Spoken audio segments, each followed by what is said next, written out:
sumpah dengan makna lain. Saya katakan begini Pak, kalau Ibu tanya soal konsolidasi demokrasi mana yang bagus di Indonesia, pergi aja ke Yogyakarta Pak. Ya, Sultan itu nggak dipilih Pak.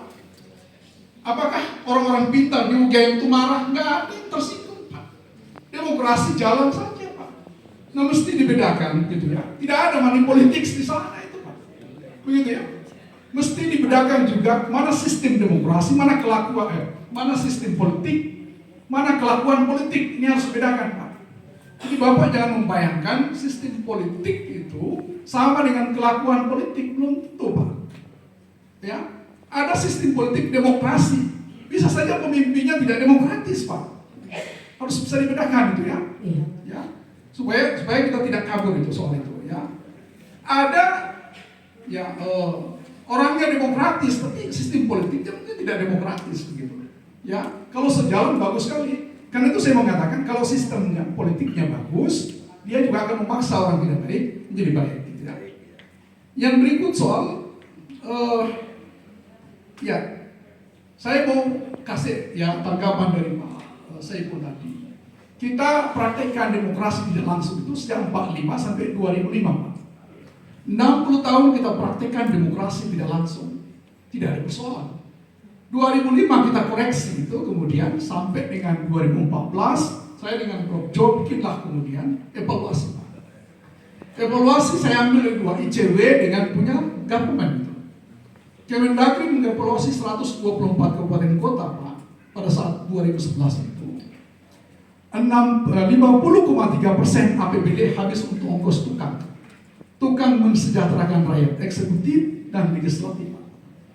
Pilkada menghabiskan 15%, kurang lebih sekitar 65,3%. Biaya SPPD, fotokopi dan lain-lain terolah 10% Pak. Berapa biaya yang kita keluarkan? Sekitar 75,3%. Yang tersisa sekitar 20-20%. Itu kalau netes ke bawah Pak. Seringkali tidak netes ke bawah, tidak trickle down, tapi trickle up. Kenapa? Karena legislatif dan eksekutif dia adalah wasit sekaligus pemain, punya PT, CP dan sebagainya. Berapa yang tersisa? Mungkin 10 sampai dengan 15%. Karena itu kalau Bapak lihat walaupun otonomi nggak bagus-bagus amat juga dengan negara yang tidak berotonomi. Itu persoalan yang kita hadapi. Ya. Karena itu kita evaluasi, maka 2014 itu keluarlah undang-undang Bapak itu 2 Pemda kita bagi 3. Ya, yang 32 itu menjadi 22 2014 tentang pilkada dipilih kembali oleh PT. Lalu undang-undang desa nomor 6 2014 dan satu lagi undang-undang Pemda ya yang 23 itu. Apa yang terjadi? SBY keluarkan Perpu nomor 1 2014. Bapak tahu cuma 2 bulan yang undang-undang itu plus dengan PP-nya Pak. Yang gunakan itu cuma Ahok Pak. Dan bahkan di situ tidak ada wakil. Wakil itu tergantung jumlah penduduk Pak. Ada daerah yang di bawah 250.000 penduduknya tidak perlu wakil Pak. Karena konstitusi pasal 18 ayat 4 itu tidak menyebutkan ada wakil.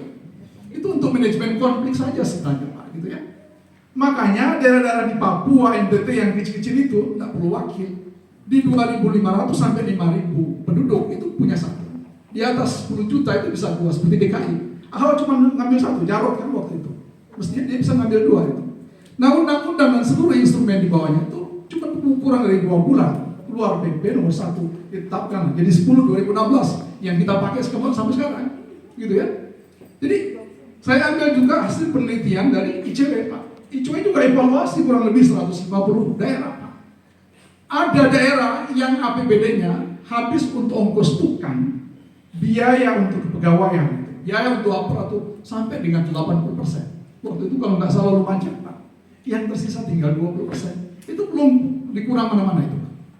Jadi itulah kenapa kita melakukan evaluasi supaya demokrasi kita itu semakin baik. Mesti ada hasil data dulu Pak. Survei dulu, teliti dulu, baru kita lakukan evaluasi. Nggak bisa dengan sembarangan Pak. Nah itu kenapa kemudian penting kita melakukan evaluasi, membangun konsolidasi demokrasi. Nah yang berikut adalah ya ini tanggapan dari teman dari KPU, saya kira menarik ini ya. Buku Ziblatt dengan Levitsky di dalam How Democracy Died gitu ya, yang 216 halaman dia cetak 2018 itu. Bapak Ibu sekalian, Dia mengkritik dengan setting Amerika, Donald Trump. Bagaimana demagog gitu ya, yang dibungkus dengan pencitraan itu bisa menipu rakyat. Nah, dalam jangka panjang dia membunuh demokrasi itu. Makanya kalau lihat beberapa pakar mengatakan hati-hati dengan pencitraan gitu ya, hati-hati dengan demagog itu. Dia bisa membunuh demokrasi, Pak, hanya karena popularitas tadi. Bapak bisa bayangkan, ya, mohon maaf, ya, ada seorang calon yang kata kawan saya begitu, Mbah benar tadi, silakan teliti, bekas distributor narkoba dan segala macam, jadi calon ya wakil kepala daerah hari ini maju, Pak. Ya, apakah benar apa enggak walau-walau? Tetapi itu juga hanya karena popularitas dijual, gitu ya. Anda bisa lihat bagaimana kualitas demokrasi kita ke depan itu. Dia akan menghasilkan pemimpin yang tidak punya kompetensi, yang tidak punya integritas, yang tidak punya pengalaman yang panjang itu. Ya, saya akan tidur nyenyak kalau orang seperti Pak Arianto yang terpilih misalnya jadi kepala daerah. Tapi Anda bisa bayangkan, karena Anda tahu semua rekam jejaknya, Bapak semua tahu, begitu ya. Kredibilitasnya kita juga tahu, kecerdasan juga kita tahu, begitu ya. Tapi bagaimana orang-orang seperti itu yang tidak bisa dideteksi, tiba-tiba muncul di tengah-tengah kita hanya karena popularitas? Itu yang membunuh demokrasi itu, Pak. Ya. Nah, sekarang saya mau mengatakan prosedur demokrasi itu. Ya. Kenapa kita ribut kemarin dengan putusan itu ya, Mahkamah nomor 60 itu? Karena kita melihat prosedur demokrasi diintervensi dengan kekuasaan itu. Kan itu. Ya.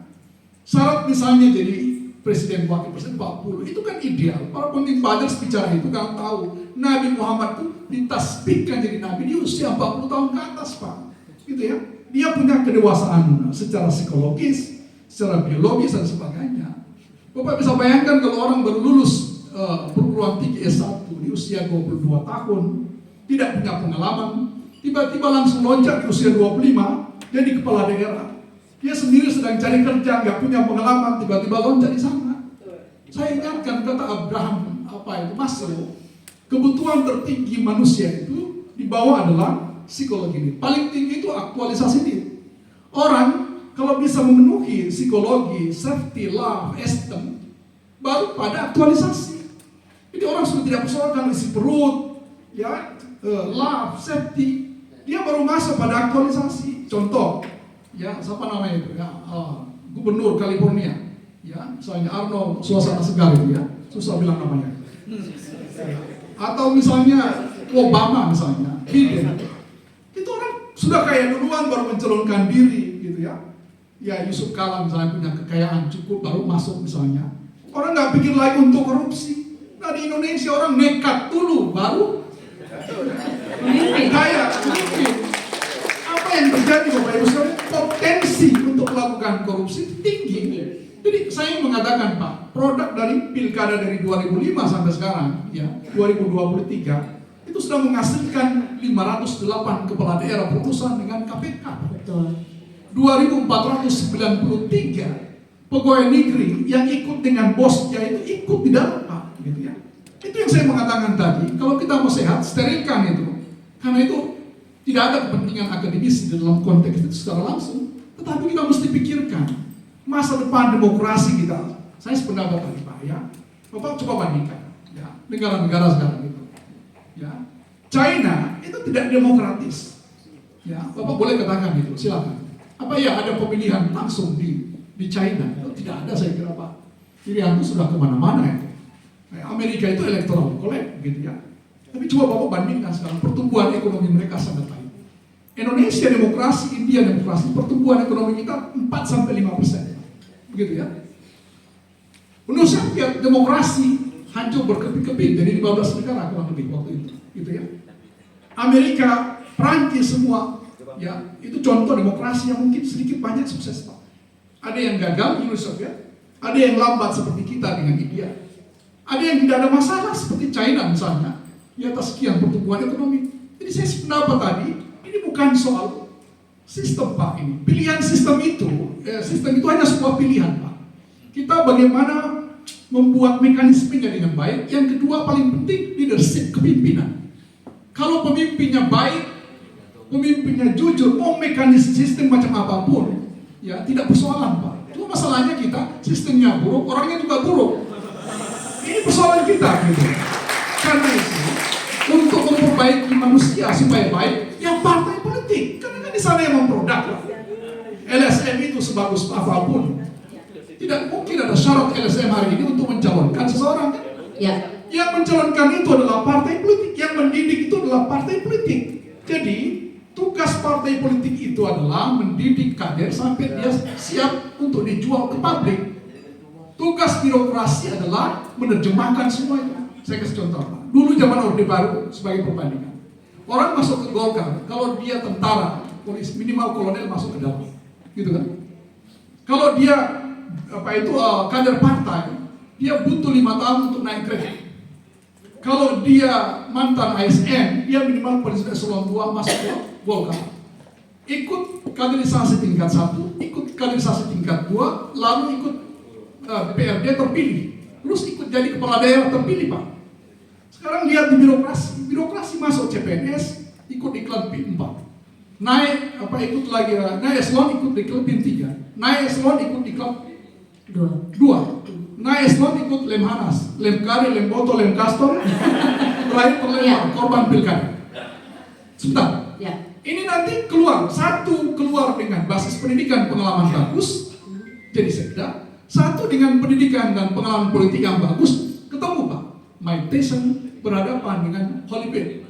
Sekarang yang satu tidak punya pendidikan politik cukup karena ada uang, tiba-tiba loncat jadi pimpinan. Ketemu dengan birokrasi yang terdidik dan berpengalaman. Mike Tyson berhadapan dengan Elias Pikal. Makanya ada seorang kepala daerah terpilih, dia panggil ponakannya, kamu eselon berapa? Eselon 2. Siap-siap saya segera lantik eselon 4. Ya.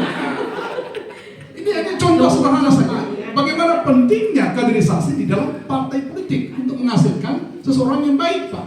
Kalau nggak bubar negara ini tugas dari partai politik, rekrutmen, sosialisasi politik, gitu ya, pendidikan politik, itu semua fungsi-fungsi dari partai politik yang mesti diaktifkan. Saya kira di sini dulu, Pak.